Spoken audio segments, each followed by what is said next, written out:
ક્યાં છો? વગાડો. હવે માનો ગોરી, હો માનો ગોરી, બોલડે બેટા સ્કૂલ માંથી કે મોડું થયું બેટા? ગોરી તારા, ઓ ગોરી તારા બોલડે. હોય કે ખાબોચિયું, તળિયું તો બંનેને તાગી શકાય, પણ ન તાગી શકાય એવો એક જ મારો શ્યામ, ઘનશ્યામ છે. ઓરાયાવો, હે ઓરાયાવો છે તેથી ના.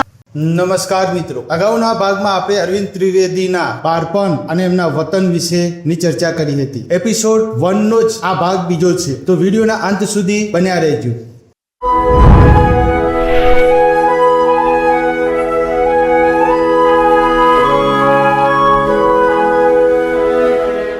નમસ્કાર. નાટ્ય મંચ પર પોતાની અલગ ઓળખ બનાવ્યા પછી અરવિંદ ત્રિવેદીએ ફિલ્મોની દુનિયામાં પગ મૂક્યો. શરૂઆત સહેલી નહોતી. પ્રથમ ફિલ્મોમાં તેમને નાની નાની ભૂમિકાઓ મળી, પરંતુ તેઓ દરેક પાત્રને એટલી નિષ્ઠાથી ભજવતા કે દિગ્દર્શકોનું ધ્યાન તેમની તરફ જવા લાગ્યું. ધીરે ધીરે ગુજરાતી ફિલ્મ ઉદ્યોગમાં તેમનું સ્થાન મજબૂત બનતું ગયું. ઐતિહાસિક, પૌરાણિક અને સામાજિક ત્રણેય પ્રકારની ફિલ્મોમાં તેમણે પોતાની અભિનય ક્ષમતાનો પ્રભાવ પાડ્યો. આ દરમિયાન તેમના નાના ભાઈ ઉપેન્દ્ર ત્રિવેદી પણ ગુજરાતી ફિલ્મોના લોકપ્રિય અભિનેતા તરીકે ઉભરી રહ્યા હતા. બંને ભાઈઓએ ગુજરાતી સિનેમાને અનેક યાદગાર ફિલ્મો આપી. એક તરફ ઉપેન્દ્ર ત્રિવેદી હીરો તરીકે દર્શકોના દિલ જીતી રહ્યા હતા, તો બીજી તરફ અરવિંદ ત્રિવેદી પોતાના દમદાર અભિનયથી દરેક પાત્રને જીવંત બનાવી રહ્યા હતા. સમય જતા અરવિંદ ત્રિવેદી માત્ર અભિનેતા જ નહીં, પરંતુ એક વિશ્વસનીય કલાકાર તરીકે ઓળખવા લાગ્યા. દિગ્દર્શકોના વિશ્વાસ હતો કે તેમને જે પાત્ર સોંપવામાં આવશે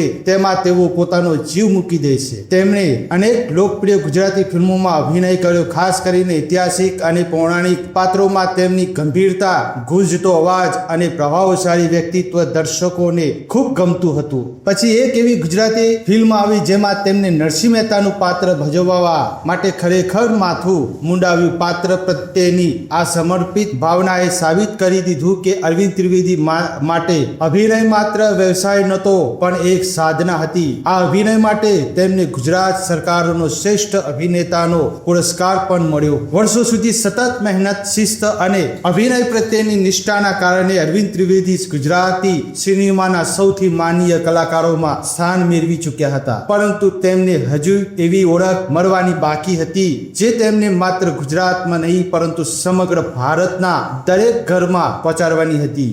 નસીબ હવે તેમને મુંબઈમાં એક એવા સર્જક સાથે મળવાનું હતું જે ભારતીય ટેલિવિઝનનો ઇતિહાસ બદલવાના હતા. આ સર્જકનું નામ હતું રામાનંદ સાગર, અને અહીંથી શરૂ થવાનો હતો અરવિંદ ત્રિવેદીના જીવનનો સૌથી મોટો વળાંક. અરવિંદ ત્રિવેદી તો માત્ર કેવટનું પાત્ર મેળવવાની આશા લઈને મુંબઈ પહોંચ્યા હતા, પરંતુ રામાનંદ સાગરે તેમની અંદર એવું શું જોયું કે એક ક્ષણમાં જ કહી દીધું, મને મારો લંકેશ મળી ગયો. શું ખરેખર રાવણના રોલ માટે અમરીશ પુરી પહેલી પસંદ હતા? શું કોઈ ઓડિશન વગર જ અરવિંદ ત્રિવેદીને આ ઐતિહાસિક પાત્ર મળી ગયું હતું? આ સમગ્ર રોચક કિસ્સો જાણીશું એપિસોડ 2 માં. આજનો વિડીયો જો તમને પસંદ આવ્યો હોય તો લાઈક, શેર અને કોમેન્ટ કરજો. હવે મળીશું એપિસોડ 2 ની અંદર. ત્યાર સુધી જય માતાજી.